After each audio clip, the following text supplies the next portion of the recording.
What's up, everybody? Thanks for joining me today. Today, I'm going to review Monster, the Ed Gein Story on Netflix. Let's go.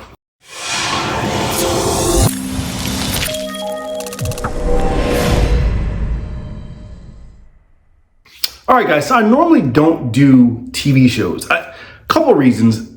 They're too long. Like, I don't watch all the episodes when they come out. So sometimes I go back and watch them. But I was into Bates Motel. I was into Hannibal.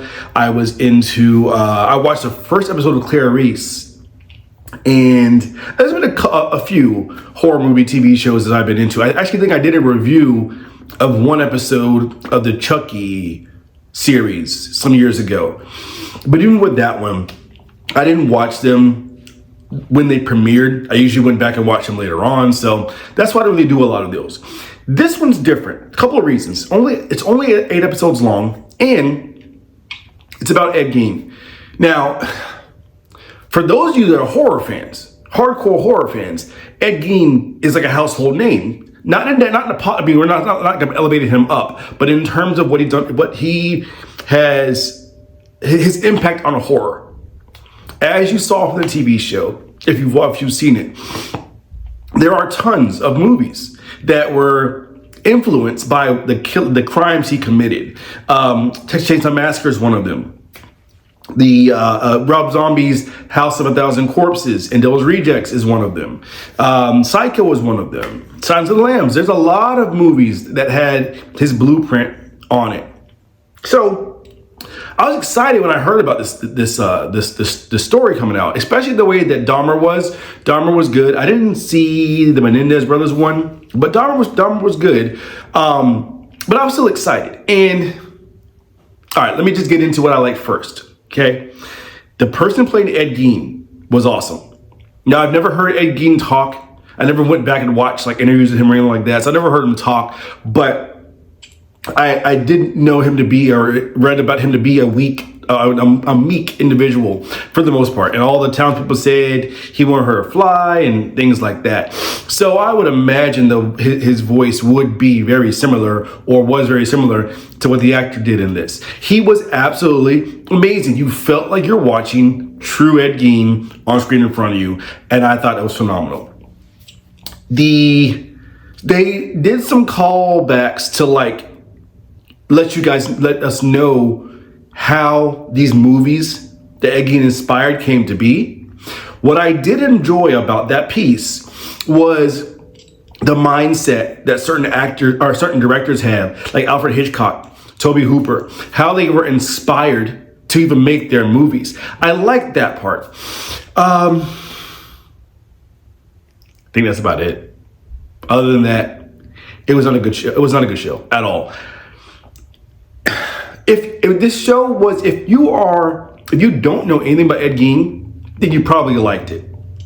Most of us horror fans know so much about the true person, the real person, and have read up about what is real and what's not, that showing so much stuff on screen that was not real was like a slap in the face. First of all, the girl that played the love interest of Ed Gein in this movie is completely fictional. She has no bearing in this movie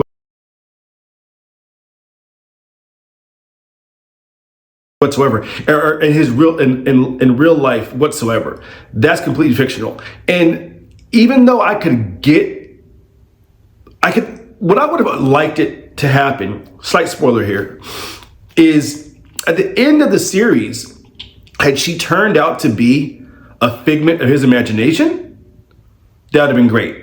Because that would play on the fact that he was schizophrenic. He did see things that weren't there, and play out images and scenes in his mind that never happened. That part was true. So had she been a fictional piece, it would have made, or a figment of his imagination, it would have made so much more sense. But considering she was trying to be passed off this real person and this real like solid character in his life, it wasn't true. Secondly, although I did like some of the parts involving how they compared the real life story to the movies, a lot of it I didn't like. For example, the scene where the two guys came into the barn And they cut back to showing the movie Texas Chainsaw Massacre, where Leatherface is hunting down Franklin and Sally, and then cut back to this real movie of Ed Gein chasing these guys out the barn with a chainsaw, wearing a mask, just like wearing a skin mask. That never happened. And the idea of the mother talking back to him the same way that Norma Bates talked to Norman, it's just like there's enough depth in the story to just tell us what happened for real without having to make up these things and pass them off as stuff that really happened. They didn't happen. I also didn't agree with the fact that he helped to catch Ted Bundy.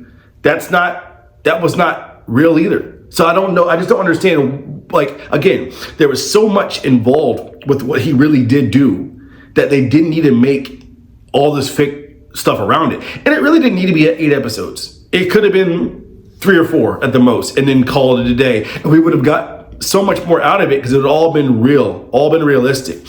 One thing I did like too, I did like how they focused, which I believe is true, how they focused on these other killers sending letters to Ed Gein. Because realistically, as heinous as this man was, and all of his inspiration is negative. Let's say the truth there. He inspired so many people in a negative way, and to show that, and I like the fact that they kind of showed that kind of toll that it took on him, and that he wasn't really proud of that, because it does kind of go further into the fact that he was schizophrenic, and even though he committed these atrocities, the director was trying to make us kind of feel bad for him.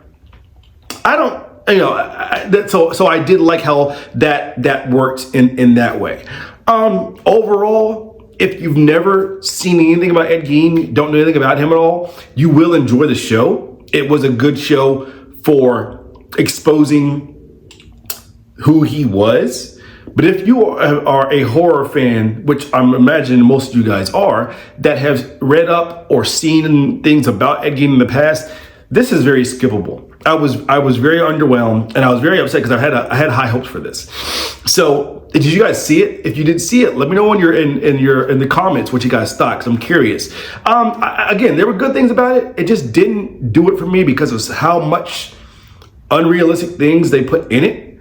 And I know it's supposed to be, obviously a show. I get that, but if you're trying to pass something along that is true crime, true story, and you're sprinkling in this, you may as well just made a movie, like made a fictional movie. But I believe it was presented as the real story behind this monster, and it wasn't all real. A lot of it, the majority of it, was not. There were a lot of the big things that went throughout the episodes were not real. So that was pretty disheartening. But I want to know what you guys' thoughts. Let me know in the comments what you guys thought. Again, this is the Glad's Horror Channel, the best horror channel here on YouTube. If you're new here, like this video, share this video. See you guys next time.